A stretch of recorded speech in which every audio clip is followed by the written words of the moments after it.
Spero che questa ricetta vi sia piaciuta, se così è stato lasciate tanti mi piace e condividetela con i vostri amici.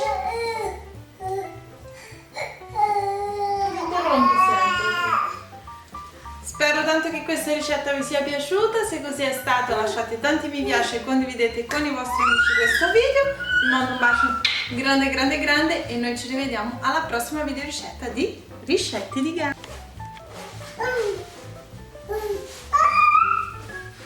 Ciao ragazzi, guardate che meraviglia!